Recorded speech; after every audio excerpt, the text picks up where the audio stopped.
Oh, and Q's taking Slayer.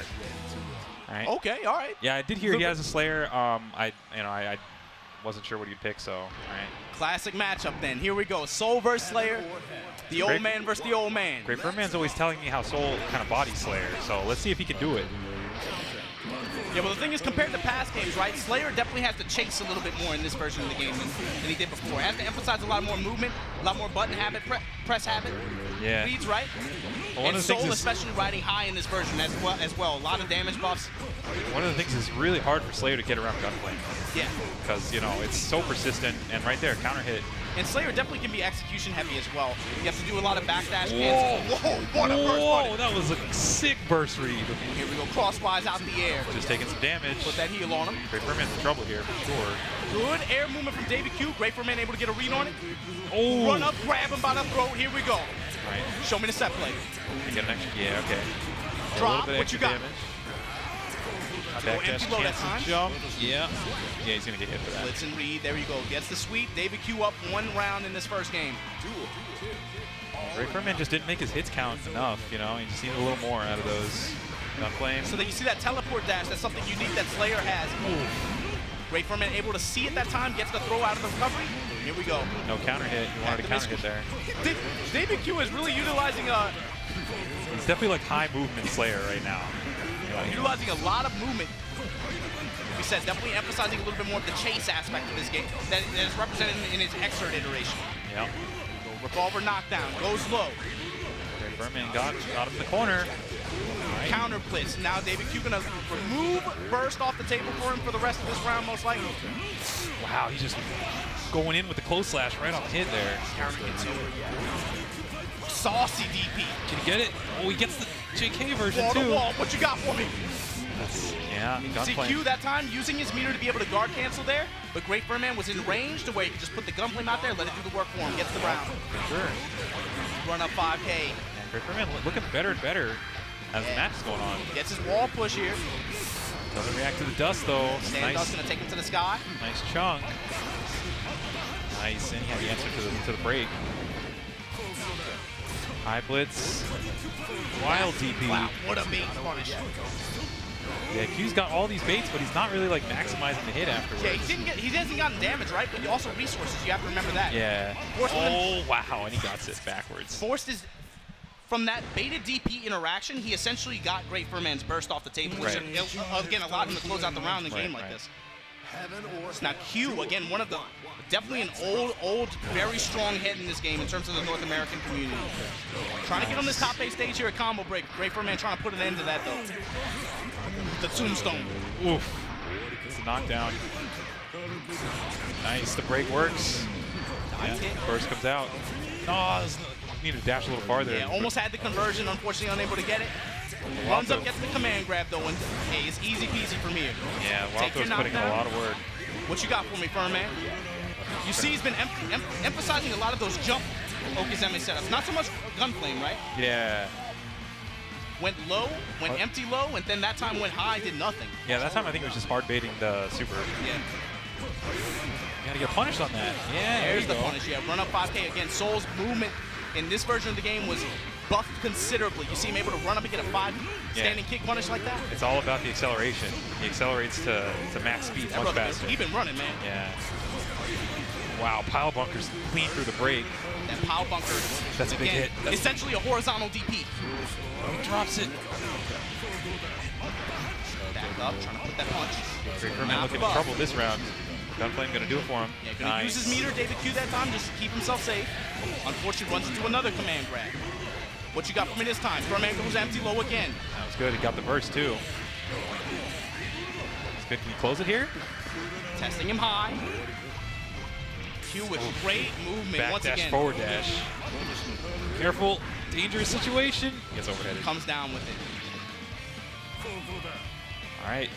Q1 match point here. Great Furman trying to tie it up. Yeah, and Furman hasn't played too poorly, right? Yeah. It's been a pretty competitive set so far. For sure. You just got to close games.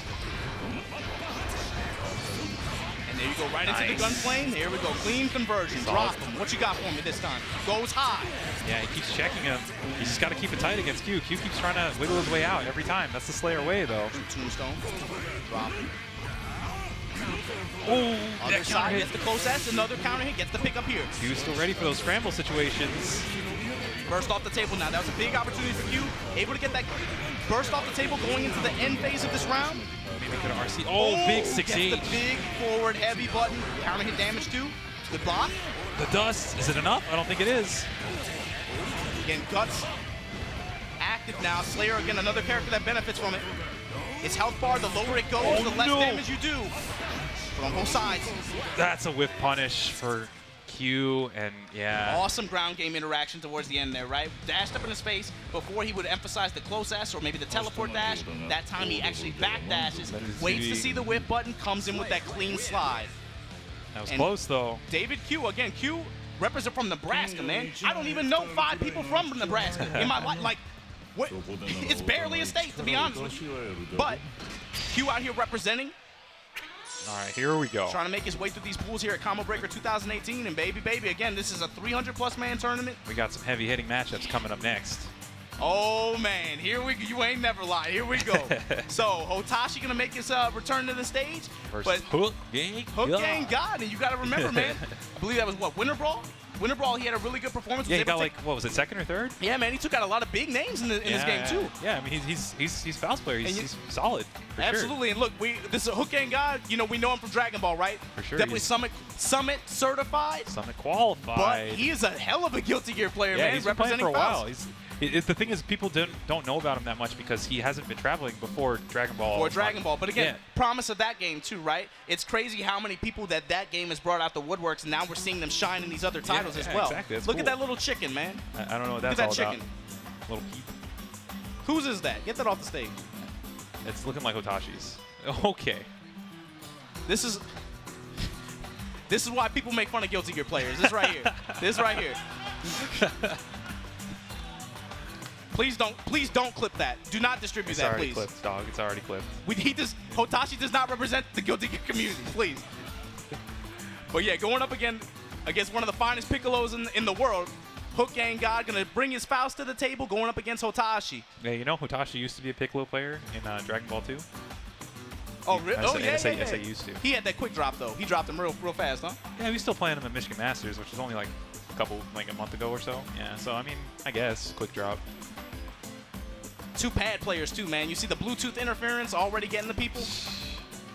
I wonder if where's they where's SKD, man? Where's SKD? Yeah, he was already telling me about the difference in lag between the BB stage setup and the pool setups. You know, there's always got something. Yeah, we got Fire Colors or the song? No, we got 2 doozies coming up, man. Yeah, the next one. Yeah, this is gonna be good. the next one is Kazunoko gets to fight against Kusanagi. That is my demon matchup. 2 Ram versus Raven is with Kaz as the pilot. That's hard stuff. Pool D3. This is gonna be winner's side, winner's finals. Yeah, so both of these guys are already out of their pool. One's going out in winners, one's going out in losers, and this is the match to decide who gets what. So it is 3 and out here at Combo Breaker. That means if you make it to winners finals of your pool, you're done. And then there is a qualifying out in losers match afterwards for the other people. Like, you know, the next, you know, one other person makes it out. You know, they got to play for that one. Yeah, so the big thing with this matchup for you guys at home, Elfo versus Faust, the big thing is Faust has so much range. He doesn't have necessarily consistent damage, but he has so much range control with that down heavy button, with that standing S, the standing kicks. Those buttons have so much range that they're able to contest Elfo. And really, if it's like about 3/5 of the screen in that area, she can't safely throw that grenade out there, right? She's going to have to take her opportunities, pick her moments. The problem is if she has the advantage, Sniper just kind of dominates Faust. Yeah. He has so much trouble maneuvering because he's not very quick. There we go. That was an unblockable shot. So that's the thing. He has to avoid being full screen necessarily, but he wants to get a little bit closer than that. Yeah, even a little closer is still dangerous if she's got the Sniper out already. Like right there, you can't really do anything. Again, that's the power of that move, right? When she goes into that stance, it forces a reaction from you. You have to make a decision. Oh, Hotashi with the good button choice. That 2D was so far away. Long range sweep, and now this is the situation that the Faust player does not want to be in. When he has limited resources, limited meter, and gets put to the corner like this, Hotashi gonna probably go through the air to get over that little Faust, or just back up completely. Yeah, maintain his full screen range. Mini Faust definitely bought Hook a lot of space there. He hasn't really gotten much damage going, but the space he got from it put him in the corner. And you see, that's the range where Faust wants to be. 2H. Oh, he wasn't expecting. He actually could have got the jump combo, jump cancel on the 2D. Faust is again able to use that long reaching scalpel to be able to poke, stop Alpha from doing a lot of that stuff within around the 3/5 range, 60% of the screen. Too bad he did. But yeah, that situation, you have to be able to avoid that corner situation, yeah, right? That one shot, it was just, you can't take those hits. That's the thing. Faust normals, a lot of them typically a little bit slower on startup and have good stout hitboxes in front of them, but they're not so good in mashing situations a lot of the time. So when she's able to get that shotgun pressure on him, it can be very oppressive, very difficult for him to deal with. He does have a unique standing dust that has invoke range, and in some situations with meter, can allow him to get out of some situations, but it's again another risky option. It's risky. Oh, yeah, out of the corner. Yeah. Never want to get counter hit too much against this character, and here we go. Chunky YRC, one of the new buffs. That was ridiculous now. When Hotashi gets the crumple, full blitz here, shotgun in the corner, gets the command grab that time. Bullets in your chest. Hook is in trouble here. No burst coming either. One more time. Unblock. Where are you going? You can't block that, baby. Yeah. You can't block that. And it's hard for Faust specifically to get out of that because his backdash kind of sucks. So like the normal character thing of doing blitz backdash is like extra hard for him. You have to use just normal good defensive options, but also just you got to block. You got to make decisions. Yeah. It's one of the most oppressive situations in the game even now still. Yep.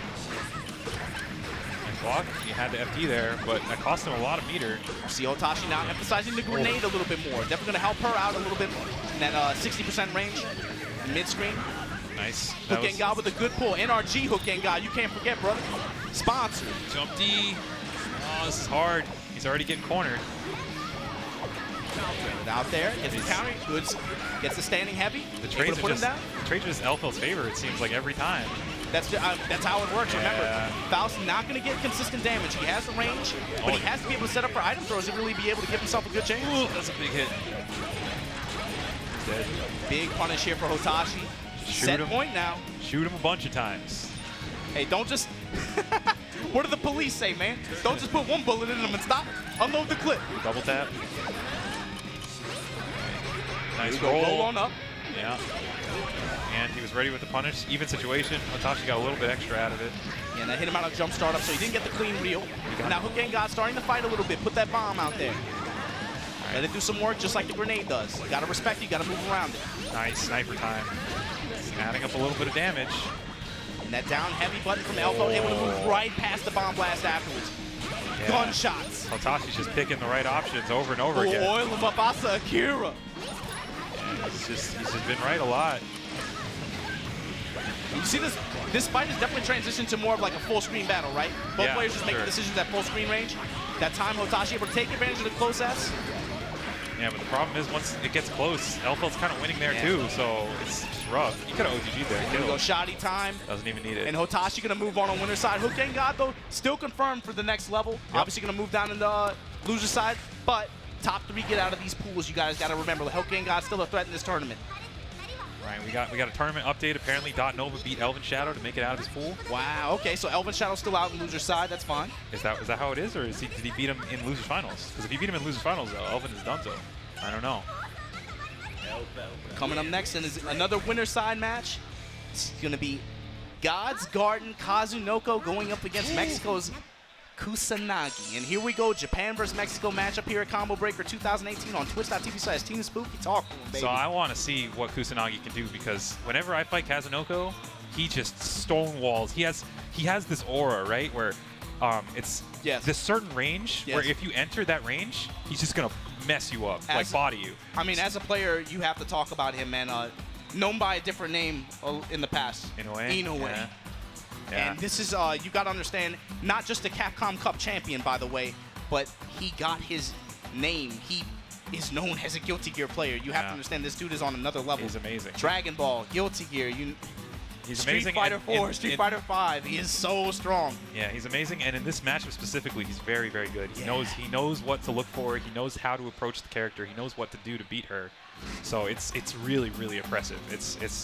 He actually, you feel it. Like, it doesn't even take very long, right? He establishes it very quickly that he has this area of dominance. Of control. Yes, and if you disrespect it, he'll just slap you on the head. And that's what even in Japan, a lot of players talk about that, right? When you fight Kazunoko, it's a little bit different. he, like you described it, that aura. Right. There's definitely this sense or this this sensation of this player is operating on a different level than I am with certain respects to this game. Right. Yeah. It's just like because it's really consistent too. Like he'll actually just like, you know, you enter the spot, he throws you, and it's like, oh well, I guess that's not so bad, right? Individually, it's not so bad, but when he establishes that you just can't go there anymore, it just, oh, and then I can't go here either, you know, because this button can't go here either because, you know, he can also, you know, do this. So it's like he starts just taking away more and more things from you, and then you're like, what do I do now? Yeah, you know? and that's something else we got to bring up too, right? Legend of the game, obviously, mainstay at the Japanese national tournaments back in the day. SBO Togeki, Arc, Revo, you name it. This guy is just everywhere. Yeah, but in so many different games too. Recently at Final Round, kind of ran into a brick wall in North America. One of the first times lost on North American soil. Yeah, lost from losers. It wasn't like, you know, he did a quick 3-0 before he could get figured out or anything. No, that was a long set. Lost Soul played super well, you know. Yeah, beat him clean, and again, that tournament was fresh after this new Rev2 update. Yeah. And obviously, you know, Kazunoko showed a little bit of unfamiliarity with some of Raven's changes. What I'm looking forward going into this tournament, has he had time to be able to lab this game and be able to understand those changes and how he has to play this game now? Yeah, Raven is definitely one of the characters that got like a pretty like healthy amount of changes. So he's definitely not exactly the same. So let's see. All right. So the first thing is, will Kazunoko shut down the ram jump H? Because yeah, he just tried right there. Just tried to just throw it. Yeah, and again, that's a problematic button for him in this matchup, correct? Yeah. Well, I mean, it's not so much problematic. It's that Kusanagi really likes to use it. Oh, he emphasizes it a lot. Yeah, he does actually just jump through the air, just drops it on him. Yeah. Oh, that low was altitude air grab. So crisp. Okay, nice. On him. Yeah, so that's Kazunoko will take note of that. You know, he'll know that he just tried to do, you know, he mashed 4P after gliding. That's the name of the game, though, and it's one reason why he's so dominant at multiple fighting games, right? Yeah, this is an all-star player for fighting games, period. His ability to be able to take notice of opponent habits, but also dismiss them completely. He plays his game, and until you are able to say, no, Kazunoko, you have to play this correct. I'm not going to let you keep making these wake-up supers, these wake-up DPs. But the thing is, the situation recognition is there from him, too, so he knows, oh, you did this time? All right, well, that's fine. You can do that. Watch me next time. All right, you got to hit that. Go gets the landing mash, swoop on in. Kazunoko doesn't give many opportunities. He's coming in. And again, it's going to be important for this Raven character. You see, he has a unique air dash where he swoops in like that. He's very good with right there? Yeah, gets the air-to-air conversion, drops him. Yeah, he was trying to set swords in the air. He ran right under with the 5K, and it was, he's running away with it. These long-reaching limbs, able to hold that mid-range so well, and then put those projectiles on you, get some good set play. And he's already had such a dominating lead. Like, what do you do from this point as Kusanagi? All right, guesses the blitz. It's good. Good standing blitz here. Kazunoko doesn't have a burst for a bit. All right, goes for setup. Oh! Gloves the ender there. And Kazunoko is in complete control. You can tell he's just standing there confidently. Yeah, the big thing is also meter usage, right? Nice. Kazunoko has been very good about getting his gauge and then using it almost instantly on jump in the air, needle, and dash on in, and wow. Clean through the 2S. Yeah, so he definitely noticed that Kusanagi was starting to use 2S more and more. And, you know, he stayed perfectly calm. He already had the answer on deck. He knew what he needed to do. He just timing for it. And the timing was beautiful. And again, that invincible forward dash like that, right? Yeah. Kazunoko uses that also kind of unconventionally in neutral a lot. Yeah, he can cancel it at any point in time into a normal. So, all right. Gets the corner set up. Full push here, and this is where Kusanagi can shine. Drop those blades on it. Nice. He went low. Kazunoko just kind of guessed high there. And look at that boy bleed. Yeah, missed the tech. This is a good situation for Kusanagi. Oh, the accidental input error. So that's new because you could do Forpelli and Martelli unequipped, right? So if you do like if you're trying to do like jump 2H or jump 6H, or call the sword back sometimes, you get 2-on-4, and you'll call the sword back accidentally. Fortunately, able to get the stun there, though, and close it out against him. All right, dot around. Yeah, take advantage. That's something, man. Yeah, he's definitely in there for the round. Ooh, big jump S. Nice. Yeah, again, you also got to talk about Raven's health, right? Lowest health in the game, but very high guts, yeah, which means the more damage he takes, the less damage he takes over time. Yeah, the effective health is like pretty all right for him. All right, gets a knockdown here. Kusanagi running out of life already. Nice, jumps out, recognizes the ball would be me. The 2S. This character also is extremely edgy. Lots of Linkin Park. Dead. All right, well, the bursts are both off the table for a while. It's definitely something that's nice for Ram, which doesn't have to worry about getting insta-bursted off. Yeah, for sure.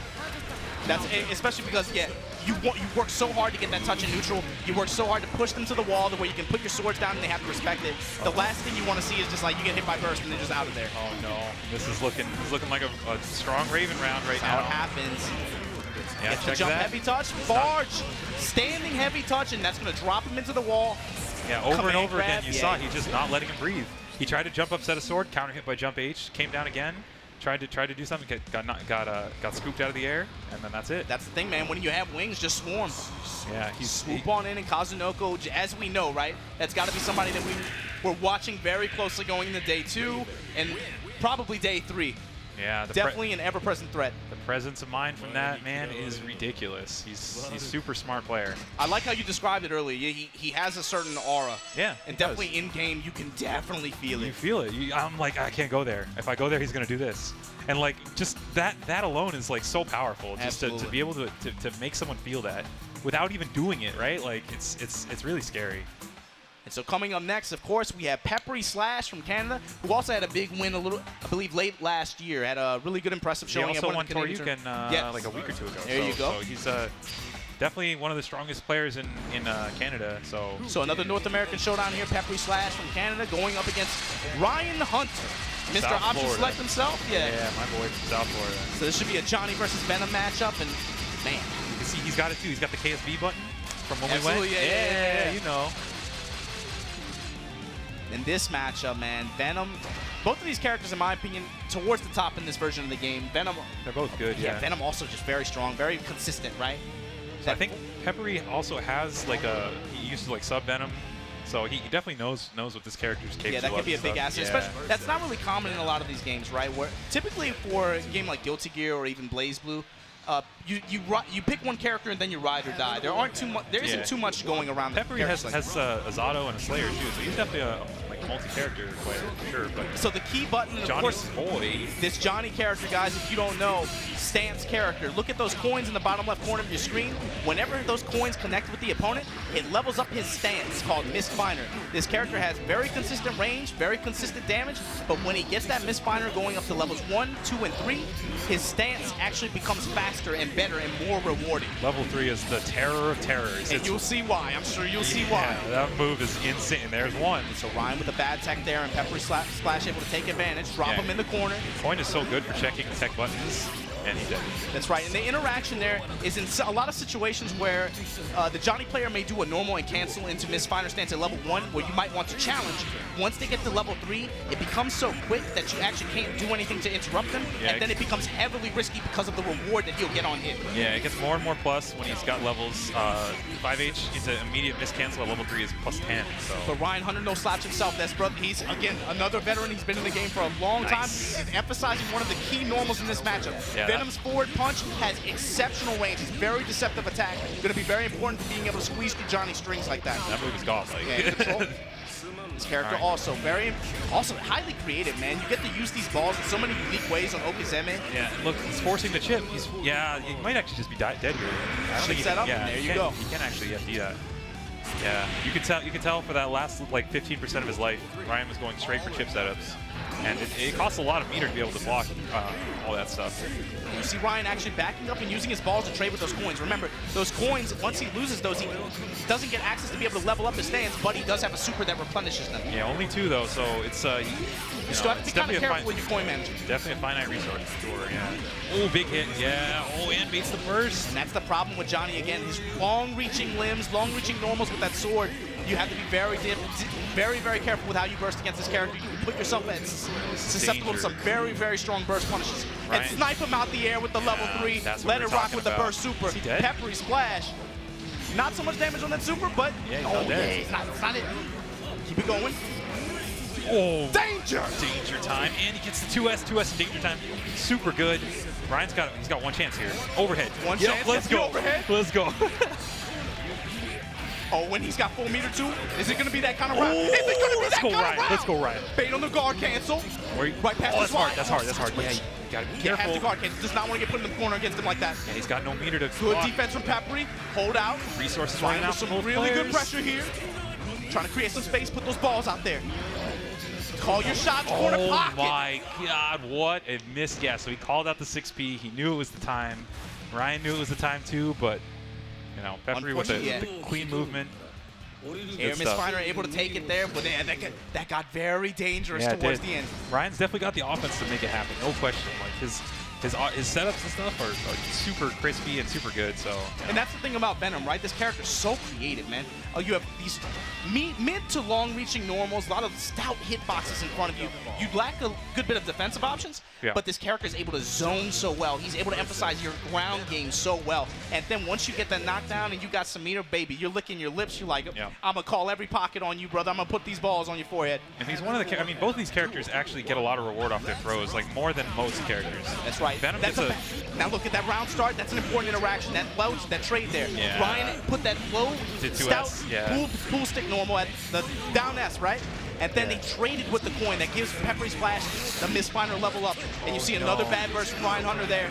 Again, most players are going to try to go for offensive burst against this character. It's just it's too difficult for the It's so hard, You can burst the coins to try and deny him some levels.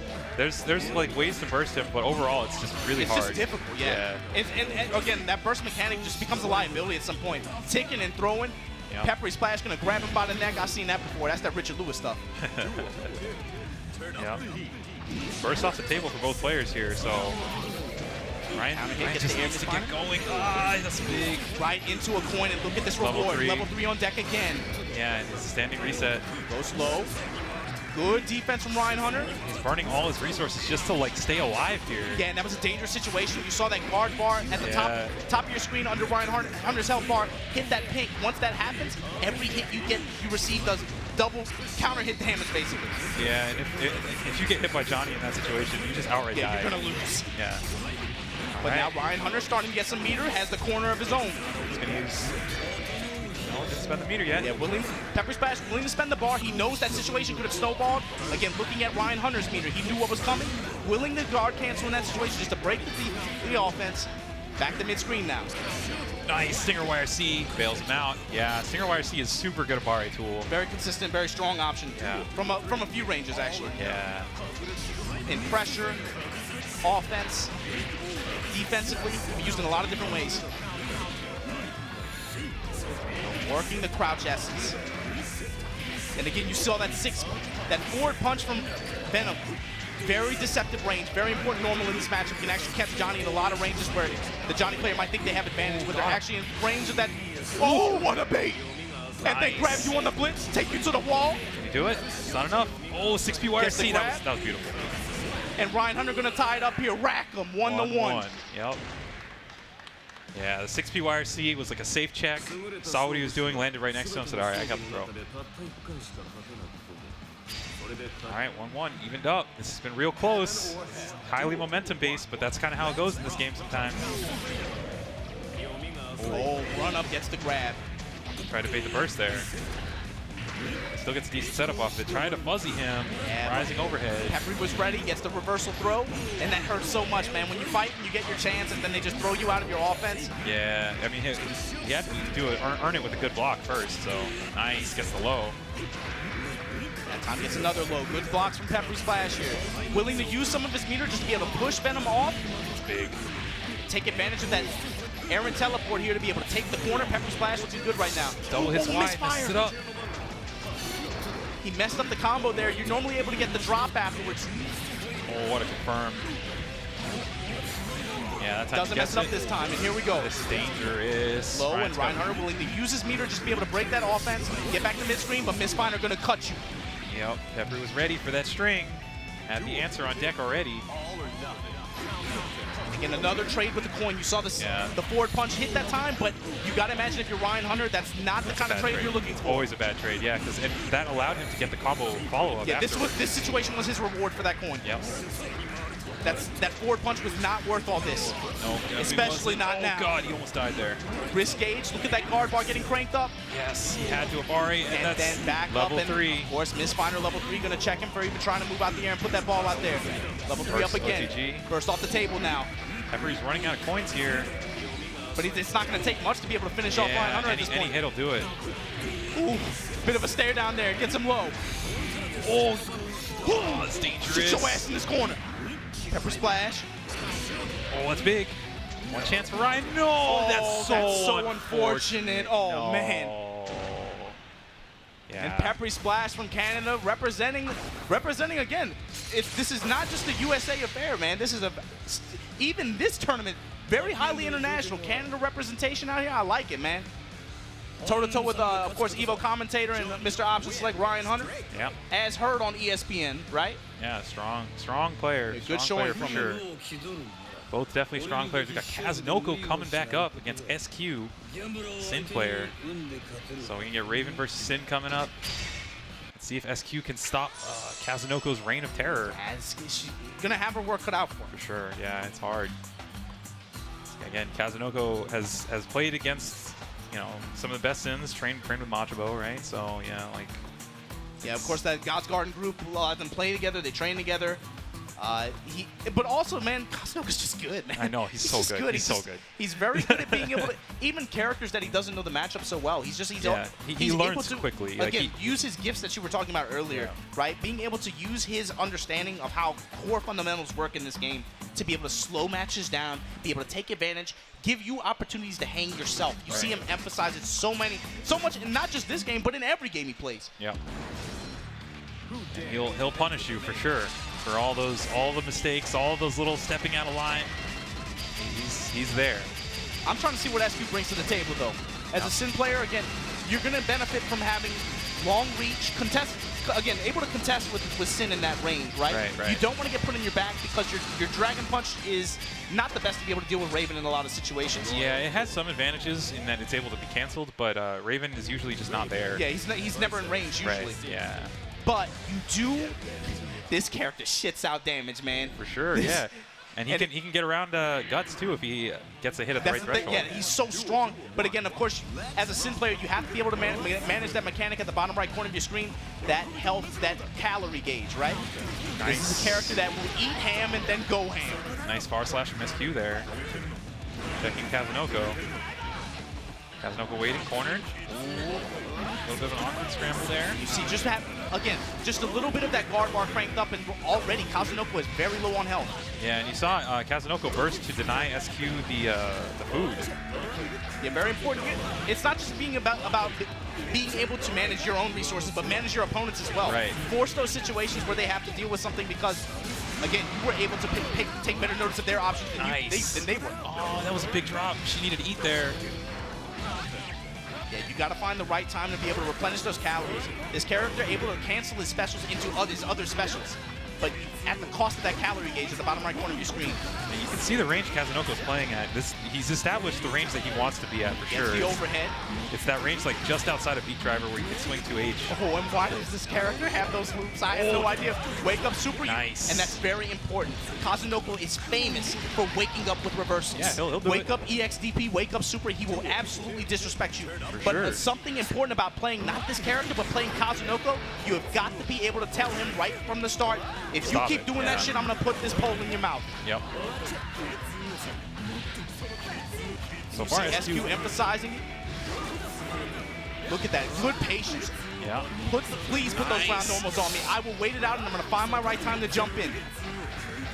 Kazunoko is looking a little like he's not really sure how to approach. I like SQ's defense, but that guard bar, keep your eye on that flashing pink bar at the top of your screens. Any hit.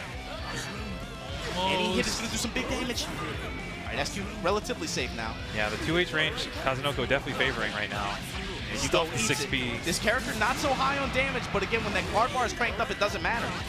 Again, the 6P getting stuffed, it's so hard to deal with. Resetting the command grab, slam him and jam him, and now you see that excitement gauge at the bottom left corner of your screen for Kazunoko. Starting to get a little bit active now. His nipple's a little bit hard now. This brother gets excited. He likes that stuff. He's definitely in there. Oh, nice blitz. Representing the blitz, it's important. Yeah, exactly. I was about to say, it's very important to establish good defensive options against that super. Got to show different things. He's going to close it, though, I think. Not enough. Balls out there, low altitude air grab once again. That's one of those ranges where Kazunoko's just like, you can't do that. Yeah. What are you doing? Again, veteran of the game for so many years. Legend in Japan. Oh, wow, what a poke with 2S. That down ass perfect spacing. And again, both of these characters comparable range, right? Yeah.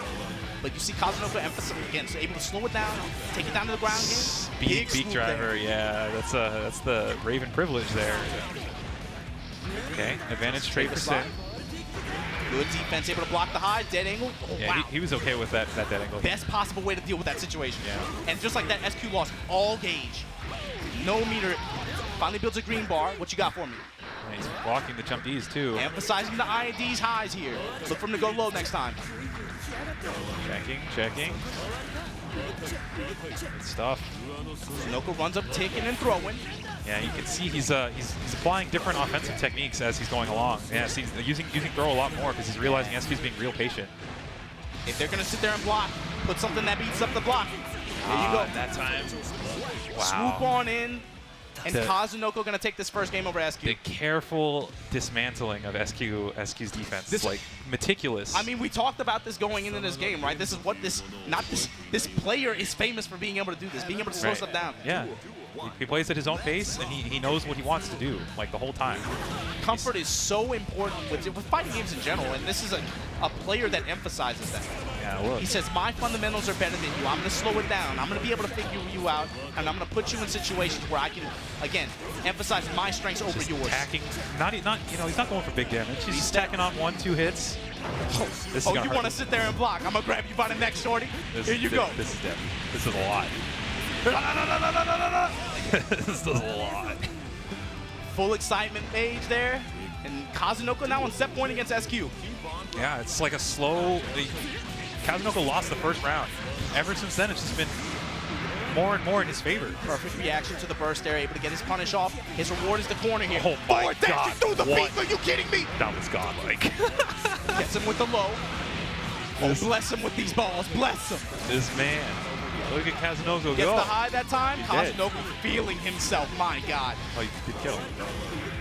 This is so hard, though. Yeah, gets perfect. it with the perfect to close it out over SQ.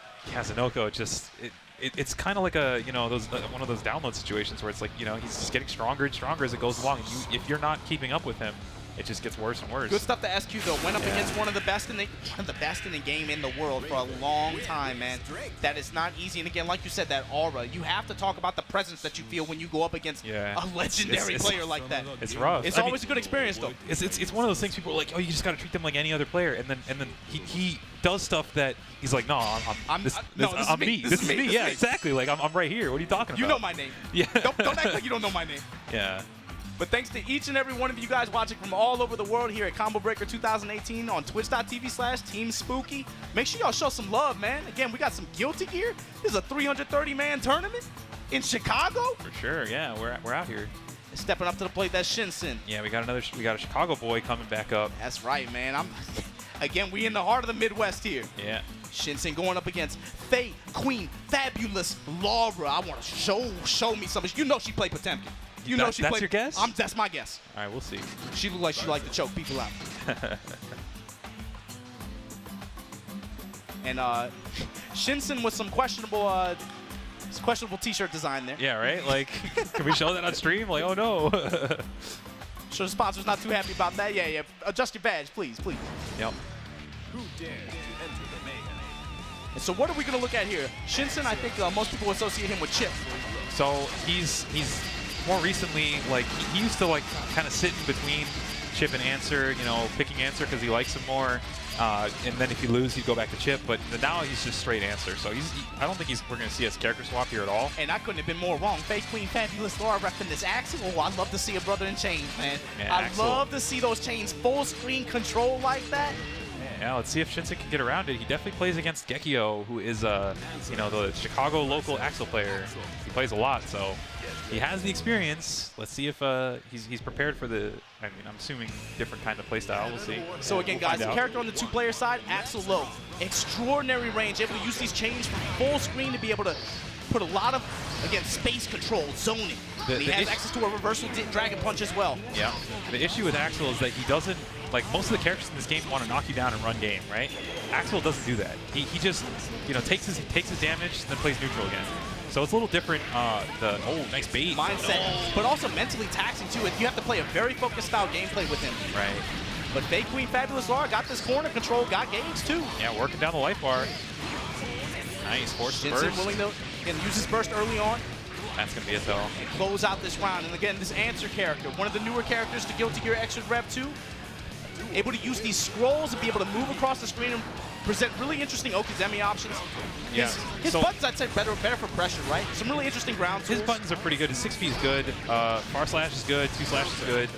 Like, the thing about the scroll, though, is that you have to know how to deal with it. So he only has high options aside from the one, like, high middle slide, which is a low. That's right. That low option is very, very punishable. Yes, right. As long as they don't have RC. So like high risk. So like the thing is, a lot of the time, blitzing or IP into like a quick normal like 5P is a good option against the scroll stuff. So with that, see if putting that Lara business knows. card out there. On the other side now, gets the cross up. Yeah. Can't finish though. Lara, all right. Yeah, gets frame trapped.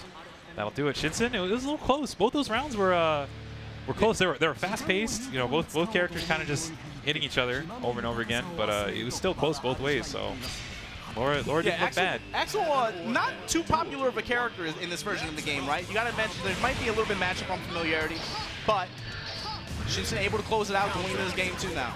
I did mention that one of Shinsen's most played matchups is Axel because of Gekko. We play like every other week. As a Midwestern guy, right? Yeah. Gets the drop here. What you got for me? Put them scrolls out? No. Yeah, he gets him a little late. Ooh, pulls him out of the corner. So sweet. Nice. Good stuff. Shinsen Other side. all over Lara right now. Sasuke 420. Talk to me. Yeah. So, I mean, you mentioned that Answer is a newer character, so Lara might not have the matchup experience. The unfamiliarity we were talking about goes in the other way. I think it might go in the other way more sharply, that's for sure. Yeah, the other thing, Axel, of course, a legacy character for this game series. Answer, one of the newest additions. Yep, totally new. So the question is, does Fake Queen Fabulous Lara have any answers for some of these these problems posed by Answer? It gets low. That always feels bad when you get tagged by. You know it's so unsafe. This is corner carry. Drop. What you got for me? Push to the wall. DP, sassy DP. Oh, that was risky burst too. Now put these chains on you. You can't break these cuffs. You can't break these chains. Nice block. Good defense from Shinsen. Okay. Burst just to be able to maintain the corner there. That'll do it. Lara's on the board. Chains him out the air like that. Let's see what you got. Burst pretty far away though. Shinsen gets an early hit. He can run away with this round. Jump up and pop in the DP. Nice. Then run up, gets another command grab. All the way into the corner. That's what that does. Can't panic when he puts those scrolls on you. Those wall scrolls, man. Nice adjustment from Lara. That Sword Art Online. Saw the setup before and knew. This is a low on ground recovery. Another low. That's twice. Yeah, Shinsen's kind of recognizing a weakness of Lara's, not knowing how to deal with the scrolls. Oh, scroll cling. Yeah, scroll counter actually tracks to the opponent. The other side now. Oh, Lara's just committing to the DPs. Kind of all in at this point. Putting on the pressure, runs up, gets a ground throw. Okay, this is how you build it. Watch the tech situation. That's the thing that Axel will test you, right? Do you know how to properly tech in the air against this character? Oh, big counter hit, no bait though. Wow, 2S anti-air is gonna not take it? And Shinsen gonna pick it up, gets the grab, 2-0 over Fake Queen Fabulous Lara. It looked a little close. Like a couple of those rounds could have gone either way, but Shinsen able to close it out before it got too bad for him. For sure, moving on, baby, moving on. Yeah, talking it out. And it looks like we're moving over to loser side for some of these pools that we're going through. Yep. So you got to talk about the next match. Drifter Dane, we saw him playing earlier over Ambi, right? This is another Bedman player coming up to the stage now. This is the first time we've seen Essay, the Canadian Eno player. So yeah, we were talking about Eno earlier, how she's cruising right now. That's the baddest witch on the planet right now, man. She's a bad witch. She is spooky. So this matchup, both of these characters are, you know, they can definitely emphasize the zoning in the long-range game, right? A lot of big mid-screen threats from these characters, but the difference is going to come in, I think, reward. Yeah, when Eno hits you. Yeah, it's real scary. When Bedman is able, and even in Okizeme, right? Like Bedman's Okizeme, he has to hit you multiple times. Eno can just erase your health bar in a lot of situations. Yeah, one mistake, or you get tagged by the one thing, and then she puts the new fast fall VCL on you. It's like plus 20 something. Oh man, look, I gotta give shout outs to Arc System Works, man. They know what they're doing when they balance this game. Bro, she was a nightmare before. What the hell is this game now? Yeah. She drops Why's she on the other side? Why's she on the other side, dog? Plus 20. I think it's like 23, I think it was told. When she does it right, she can do rising overheads and stuff off of it. It's real spooky. A lot of the Ino players drop it, you know, like you see them try to do fastball VCL and they drop it and they get messed up. But hey, my man SA, he looks like the kind of guy that likes him some thoughts. And here we go. SA gonna put that witch hat on him. Again, this character, you got to remember, her normals not so strong in the mid-range, right? They're more emphasized for pressure. This character, when she gets on top of you, oh, I wish she'd get on top of me. So I'm telling you, man, the pressure. Able to emphasize a lot of flame traps. Really useful tools for offense. This character not so strong defensively. Does have access to one of the better supers, but again, that's a metered option as well. Bedman, on the other hand, going to emphasize zoning. Good blitz there, but SA going to eat you up for that, baby. Yeah, it's not going to get you out. And she rocking and rolling with them heels. Oh my God, when she started moving. Look at her go. Look at her go. Meaty note. Deal with this. Can you block this high-low? Oh, put that on Instagram, man. It's hard. You can't get touched by Ino. Her offense is unbelievable in this game, honestly. Yeah, so look at the difference in projectiles as well. Bedman has that boomerang projectile. He puts it out there. If you don't get a touch on him, you're going to have to account for when it comes back.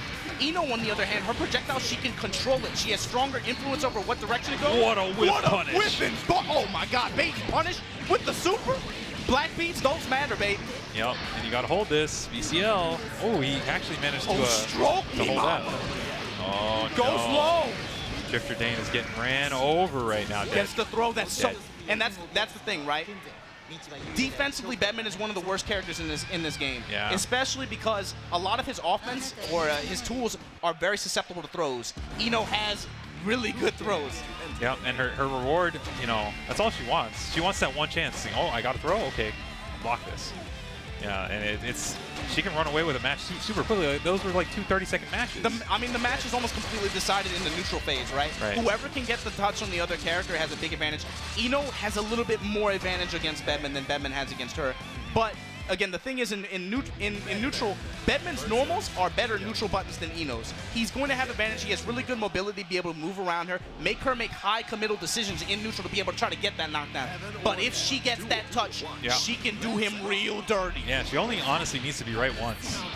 And then you see jump punch, counter hit, and just like that, even though she didn't get a clean conversion afterwards, able to push a little bit to the wall. And it killed the projectile that was out too, so that's one of the things. Ino's projectile doesn't go away when she gets hit. In fact, the longer it's on screen, the more hits it does. Right. So even in many cases, if you block it, you're actually in a worse position. Yeah. Oh, no whiff punish. Could have been a little quicker there. Go back to mid-screen. Nice 6P. Ooh, nice conversion too. I like that. Opting to reset back into the ball. Just waiting for it to come back. Plus frames after that. Jump H hit backwards. And again, some of these air normals from Ino, super problematic for Bedman, very difficult for him to deal with. His normal buttons, not so fast. So in a lot of these situations up close when she's jumping on top of his head, very difficult for him to be able to compete with that. He has to make very good mashes. That time able to get the knockdown into the Beyblade, close out the round. All right, Drifter Dane. Wait, this SA won the first game, right? Yes, sir. Yeah, so the scores swapped. That's fine, that's fine. Yeah. Drifter Dane looking good right now, though. Yep. That witching control in the corner, backs off, goes right back in. You got to hold these blocks. SA hasn't even been using Jump D, really, which is, you know, one of her more threatening mix-up options. You see him trying to get on the other side, drop that bed on her. Now it's Drifter Dane's chance now. Gets the far-reaching down heavy. Yeah, SA playing real patiently lately, actually, the past couple games. And it's really important for Drifter Dane to be able to emphasize his advantage right now. Right. Ino has no gauge, corner. This is when he has to go in. He has to be able to hit her hard right now. Yeah, he needs to make it count. So when she gets back to mid-screen and she's able to take control like that, you do not want that. This character can steal around. The health bar does not matter. And Drifter Dane has to burn the RC to keep the pressure going. SA's working his way out slowly, fighting his way out of the corner. Look at her fly, man. Backwards hitting. Big jump heavy button, conversion into the Beyblade. SA's running out of life. He's got to make a decision real soon. What's he going to do? Burst coming into play soon. There it is, gold burst. Good block on it, but unable to punish. Yeah, of course, gold burst. Here we go. It's knockdown. Yeah, and SA comes away with it. Okay. We bursted for it. We fight for this round. He wants this round. He wants it. He wants to end it right here. He said if we go into game 3, it's going to happen right now. Oh, got Able him. to fish for a full screen. And that's the thing. Ino has really good options. That horizontal chemical love, very important tool in this matchup. Betty's able to walk under it, but a lot of his standing normals, she'll tag him for it, and she's able to get knocked down after. That's really all it is. She's just fishing for the one knockdown. Exactly. That's it. That's it. She's a real simple character in that regard. Drifter Dane consulting the frame data. Yeah, he brings that to every tournament. He had it with him at Mr. Masters too. I don't know what's in it, but his little black book, man. Yeah, he checks it all the time. Heaven or hell. Duel 1. Here we go, round start. Look for jump P on both sides. Nope. You saw that, yeah. Drifter Dane did back up jump P. That's a common round starter there. Fishing for the hit there. Ooh, Nice. Great punish on the dive. Oh boy, here Danger. we go. Party time. Oh, Super, SA that's goes a in good for it. option. Yeah, plus frames. Yeah, one of the better supers in the game. Drifter Dane trying to keep the pressure going. That's a big deep hit. down heavy. Safe jumps the first. And this is where you want it. No meter on the SA side. Yeah, no burst Hold either. all of this. But Ino does have tools to be able to get out of a lot of those situations through stroke the big tree, which low profiles a lot of those. Yeah, SA hasn't represented that option so much though. SA finally went to the jump D2 and it worked immediately. Drifter Dane had the burst. Of course it does. Now put that note on. Another Jump one. D. Oh, I wish she'd do the splits on me like that. And look, gonna drop him in the corner here. Round stealing potential right there. Gets the high touch. Good defense from Drifter Dane here. Gets opened up. Black beats. Those matter. Yep, that'll do it. SA on match point. He doesn't have a burst for a while though. Drifter Dane could definitely capitalize on that. He's got to get on early though. While she doesn't have access to meter and he's not so scared of some of those universal options or reversal supers. Right. Nice blocks there. Good defense. Unable to convert after the air-to-air. Teleport ball in play. Good button from SA. Able to interrupt. Punish on the blitz attempt. Drifter Dane's burst off the table now. Nice punish on the hold blitz. Yeah, and gets the corner. No meter for SA. Big advantage right here. Got to be able to take it. Yes, gets the stagger. Goes high that time. Free cancel. Able to react to see where she is. Unable to convert after the jump heavy. And then you nice see ACL. that Yeah, big trade in favor of Ino in that time. Yeah, Back on the other side. Big trade in favor of Bevan that time. Drifter Dane finally blocked the jump D too. It's important. I say running out of life for this round. He's gonna make a decision. Oh no! And Drifter Dane gonna take this to the end, man. Here we go. Game 3, last round. What's it gonna be? Drifter Dane's got a little bit for his burst. If he gets hit, he can get blown out. He's gotta be careful. And that right there in the skies. That's where this matchup can be fought sometimes. Both characters, both players vying for control. Nice. Fishing for a misstep on either side. Dane denying the projectile war. And there it is, right into the, again, the mirror ball comes back. Unable to convert after the P. Good defense from Drifter Dane. Finally gets tagged by BCL at the end. Ooh, it's hard. And this is where things can get really nasty. She's gonna take you to the wall, drop you. Just gonna go in with the jump D. This jump D goes low right after. Drifter Dane gets hit by it. Hop by the note. Drifter Dane's doing a great job blocking the jump Ds, but the part after, he's not getting out. SA gets the low touch. Goes high. Immediate burst. Dangerous situation. Yeah, anyone's game. That jump heavy, another big air normal that is difficult for Bevan to deal with. Yeah, his 6B got clean stuff there. Oh, it's a big hit for Drifter. Burst off the table, burst, that's gonna be it. Drifter Dane moving on. Nice. Taking a breather. Yeah, he knows that was close. He's feeling it. That matchup is always like that, man. It's really, again, whoever gets that knockdown. Yeah, it's but stressful. Even bed players, even when you have advantage, though, the reason why you can kind of rest a little bit easy if you get the knockdown, it's not because you're doing huge damage to her or anything like that, but it's because she isn't knocking you down. Right, you're in control. You're taking your turn. That's all. That's what you want. And so coming up, guys, wow, another match between Trip and Hobbit and Zero Sleep. Zero Sleep, I understand that name very well. Zero Sleep here at Combo Breaker 2018. But first, guys, we're going to have to hit you with this ad break real quick. Absolutely. And so we'll actually see you guys next time. This is going to be, again, Combo Breaker 2018. Thanks to all you guys watching here. This is Majin Obama the Arm here, and we'll be right back.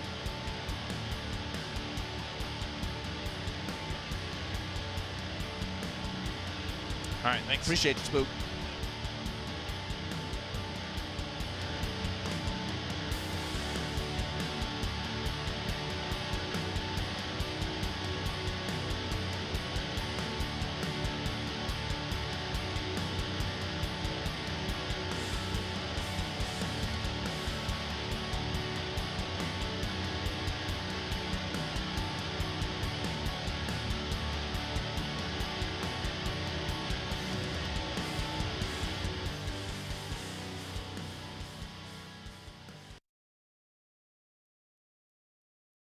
Combo Breaker 2018 is presented by Astro. You can find more information on all their headsets and products over at astrogaming.com.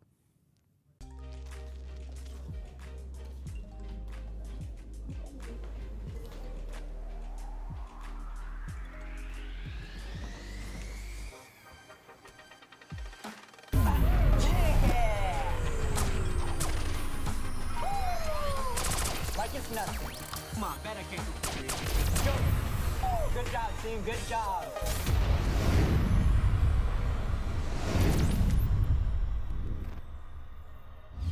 Our chairs are more than a place to sit. In a DX Racer chair, you're sitting in the power seat. You're sitting in art. Gaming isn't a game, it's a tool. It's problem solving. It's creativity in overdrive. DX Racer, enjoyed at every age, at every stage of our professions, of our games, of our lives. We know how the game is played. We play it every day. That's why we're here. That's our mission. DX Racer, how you play the game.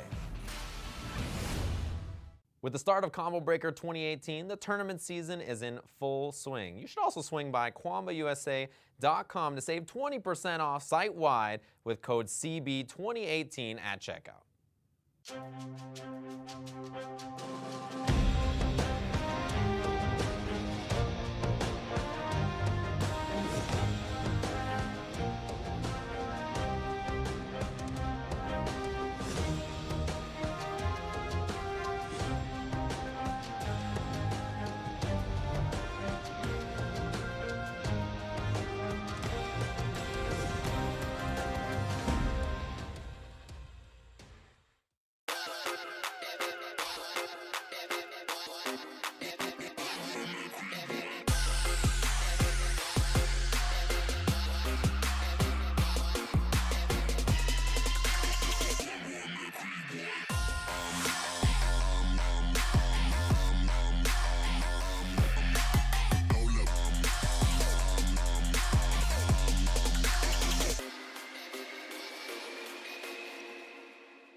You've been watching the lovely tournament, Combo Breaker 2018, and if you love making everybody upset at your clean execution, make sure to check out HitboxArcade.com for all the deals they have this weekend, including PS4 and Xbox One hitboxes available for pre-order. Go ahead and check out the website if you're interested in more information on the hitbox.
The only thing deeper than Chicago pizza is the number of setups Gaming Generation rolls deep with to all the different fighting game events that happen every year.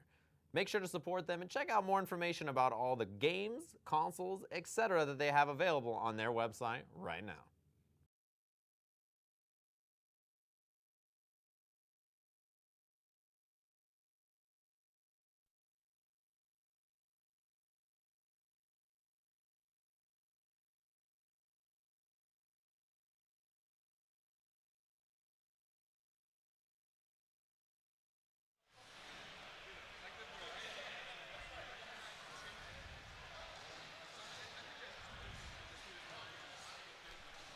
Welcome back, everybody. Combo Breaker 2018. We are in the middle of Guilty Gear XrD Rev2 pools. My name is Clage. Going to be taking over on the mic for you with my good buddy here, Ryan Hunter. How you doing? So we are about to get started with E block. This is our second block of pools for the weekend. and a lot of killers in this block that I'm looking forward to. I was just jotting down some names before we got started here.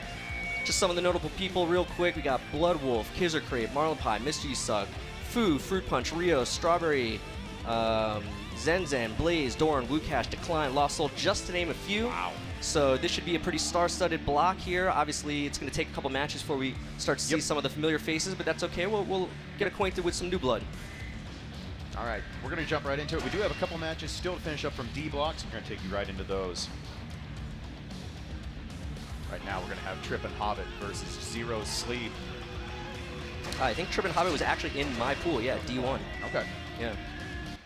Didn't get to see any of his matches, so this is great. Okay, excellent. All right, Axel versus Slayer. Axel, not a character you see a lot in Red later these days, so this should be an interesting matchup. Yeah, I would imagine 5P is a major nuisance here for Slayer. Just we talked about this earlier during the auction. Slayer wants to be on the ground, wants to advance forward, doesn't really want to be in the air too much, and Axel's not going to really let you, you know, fight on the ground very fairly. So there's that DP from Axel. Not a lot of range, but it's very effective for meaty attacks like that are right up in his face. And there's that 5P being a nuisance, not letting him advance forward. Nice timing on the air dash, forces some meter expenditure. Gets the cross up and get a full confirm into a knockdown. Very nice. Good block. Counter hit, baits the burst. Yeah. Full punish, very nice by Trip and Hobbit. There's a pretty quick burst there. Nice side swap, wants the closer corner, but ooh, the side swap causes him to drop the combo. Wasn't quite in the right position. Yeah, need to run into just a little bit more to get the full confirm there. But has a nice little life lead. But just gonna try to poke this out is here. where it gets so scary though. Slayer with a little bit of health and 100% meter. Okay, there's the gold burst. Really nice shake out of the stagger there by Trip and Hobbit. And gold bursts out of danger, but still stuck in the corner. Nice catch on the sweep. Takes round one. Yeah, and it's worth noting, like you said, he actually shook out of the stagger and then gold bursted, so it was good. He kind of gave him the option. He was going to burst regardless. It would have been blue if he didn't shake out fast enough, but hey, I might as well try to shake, and maybe it'll be a gold burst. And sure enough, it won in the round. Nice. Meaty sweep drops the combo, though. Baits the DP, but no punish. You got to punish that. Yeah, absolutely. Once you get on top of Axel, especially as a character like Slayer, who's going to struggle to get in, you do not want to be pushed back out. Does not beat the bird. Blitz. Big blitz. He was already charging for a while before the I guess it was under pressure, so able to full charge before the rejection state wore off. Catch. Claw bunker. Yeah, but again, Slayer's so scary here. A lot of meter. Just needs a hit here. Trip and Hobbit's got to stay solid. Nice. Gets the grab. This could be mostly burst safe here. Nice combo into the knockdown. Dashing Rensen. Another Rensen. That is burst safe, and that is it. Trip and Hobbit take game one. Beautiful combo choice there. Yep. I like the option. He knocked him down. He's in the corner. I'm just going to play max tip poke range. I'm not going to go anywhere near Slayer's giant sticks of dynamite that can blow up at me. We're just going to hit safe. Very nice there. Yep. After that 5P Rensen ender, a lot of Axels would have did like an air dash, jump S or something, try to get a mix up. Yep. I agree. It was a good decision. Nice 2B counter hit into Rensen. Whips the overhead. Again, dropping that same combo, I don't know if that's a weird Axel hitbox situation or just maybe a little bit of tentativeness to finish off. Oh, bad burst. Yeah, gets away with it, not a full punish. That should have been the end of the round. But yeah, but the problem though is even though he got away with it, it was just, he had no life left. He was so far behind the life deficit. Even if it would have hit, who cares? And the big thing, the important thing about whiffing a burst, it's even worse than getting it flat out blocked because now your burst literally just doesn't come back. It's going to be slow, you're going to take the punish, and right now, and he's wishing he had that burst back. Yes. I promise you that. Absolutely. Big turnaround. This is what Slayer does. Slayer he's literally just a walking stick of dynamite. He moves close to you, and all it takes is one big hit. Your life bar evaporates.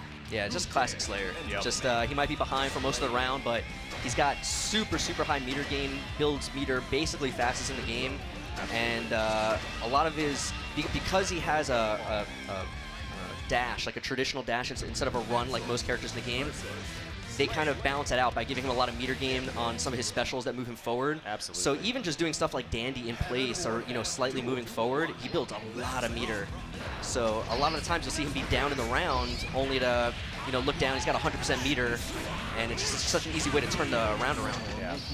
Here right now, Zero Sleep in full control of the momentum. Already has a nice little life lead here. Trip and Hobbit gets a little bit of space. See if he can get back to what he was doing in game one. Playing at range, keeping Slayer out, whiffs a DP. Gets pile bunkered for it. Yeah, didn't follow up on the pressure. I think maybe he missed a forward dash, but that's okay. Nice awareness there, realizing with pile bunker, Roman cancels gets broken and gets knocked in the corner. Nice. Oh, nice side swap. Great conversion.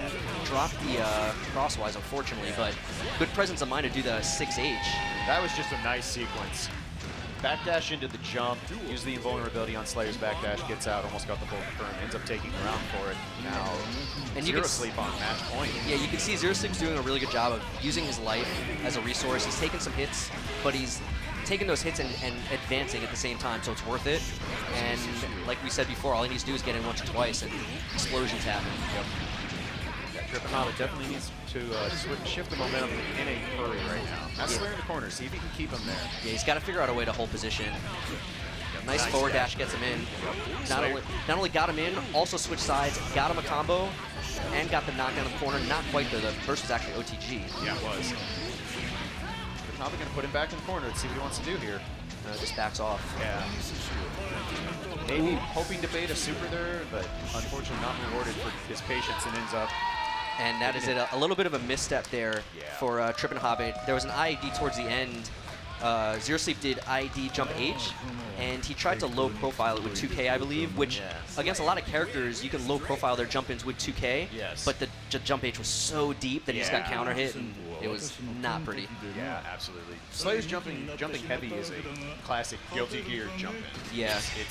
It's actually toned down. Yeah, it used to be way worse. Yeah. The reward, the hitbox might be basically more or less similar to how it was in the old games, but the reward was through the roof in the old game. If you got counter hit, ground bounce into ridiculous damage. So yeah, everyone that you know, if you hate Slayer jump H now and you didn't play the old games, consider yourself lucky because it was a nuisance. Absolutely. If you mistimed your anti-air just a little bit.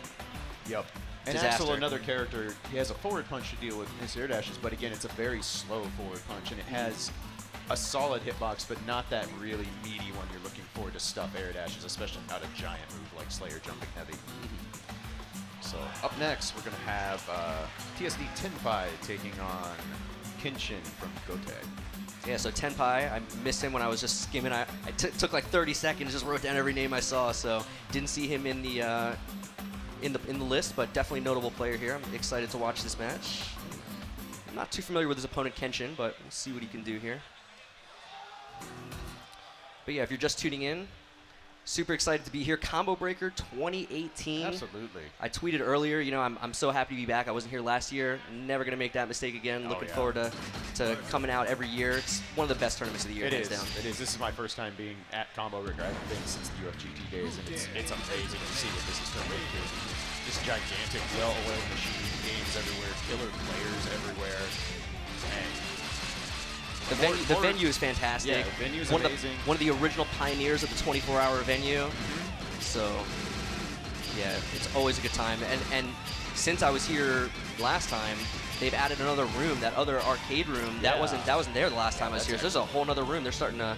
I don't want to jinx it here, but I think it might be getting a little too big for the venue. I know, like CEO, for example, they had to move because they just got too big. So I love this venue, but you know, you got to do what you got to do. So Tenpai playing as Dizzy, and Kenchin rocking the Raven. Both these characters received some pretty significant changes in the last balance patch for Revelator. Dizzy definitely getting even more tools that have brought her back up into a very strong place. And Raven has notably worse wake-ups now with the change to his fireball. That makes it much tougher to get those meaty, juicy setups off every knockdown. Yeah, I actually haven't seen too much of Raven since the patch. I mean, I've seen here and there. But yeah, you actually have to kind of pick your knockdowns a little bit differently so you can try to TK the fireball to get it in the right position. It's very interesting. So we're going to draw first blood with an air grab, put Dizzy in the corner. A little bit of a scramble there. Nice throw break. Let's see what kind of offense. Nice grab. Grab always a threat for Dizzy because of the way her projectiles, especially those fish, chip at you. There's very, very small moments where you're actually out of block stun, but can't really safely push a button. So it's really easy for Dizzy to run up and tick throw you in various ways for that kind of pressure. Nice awareness there from Tenpai. Did the Ice Spike YRC, saw that Kenchin had jumped back and just took the opportunity to run under, get out of the corner. I really like that. I feel like Raven's definitely a character you want to keep your positioning in mind a lot when you're fighting. You want to try to keep it mid-screen. You don't want to be in the corner. Yeah, absolutely. Right now, Tenpai with a healthy, lively, just looking to get that last hit and finish out this first round. There's a grab. Sure, let's see what we can do with this. Okay, there's that setup we were talking about. Nice run-up grab. Go right into it, goes into TK stretch.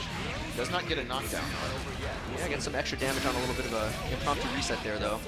Tenpai does take it with the far slash. Yeah. Actually, is that far slash or like six slash or something? Yeah, they changed it, right? It's now back slash. Yeah, back, more yeah. Holding backwards. Slash, change it to a command. I like the D fish. Yep. The counter hit fish designed to, once it's hit, it turns on a shield and actively seeks out the opponent. Gives me another minion to hide behind, basically. Nice. I like that delay. Forces the push button, gets a counter hit, and earns the burst from Tenpai. Wow, he shook out of that so fast. The D fish actually hit him. Yeah. Oh no. Yeah, you can't do that kind of stuff against Dizzy. She's got the armor basically. Yeah. The fish take the hit before she does. Dizzy's fish minion work a lot like Sato, where you'll hit and you might hit the minion and take it, take it off the screen, but then there's no ill effect for Dizzy. D-Fish doing a lot of work right now. Absolutely. Max damage, drop, gets the air throw. So Tenpai up 1-0. Yep. Nice showing there. Yep.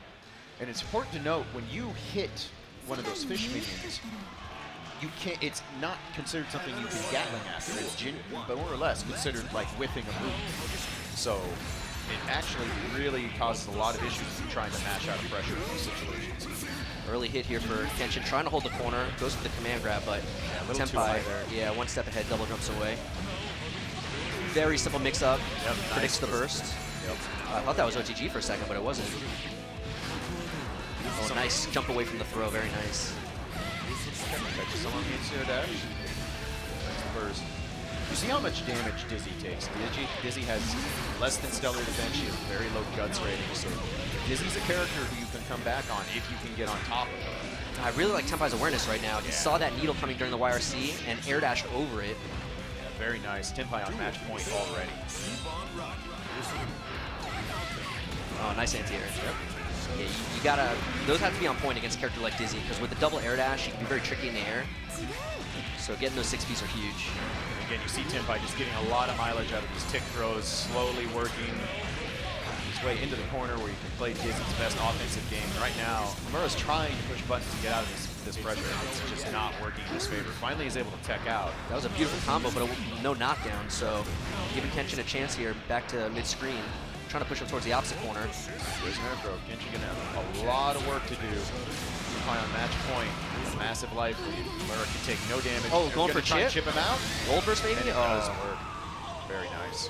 I think if he would have recognized it sooner, he was jumping forward during the startup. He might have been able to like not ID, but air dash during the startup and try to get like over it. He didn't recognize it in time. He jumped back, maybe a little scared. What is going on right now? What is this? Yeah, one of those. You don't see Dizzy's Gamma Ray Super hardly ever anymore.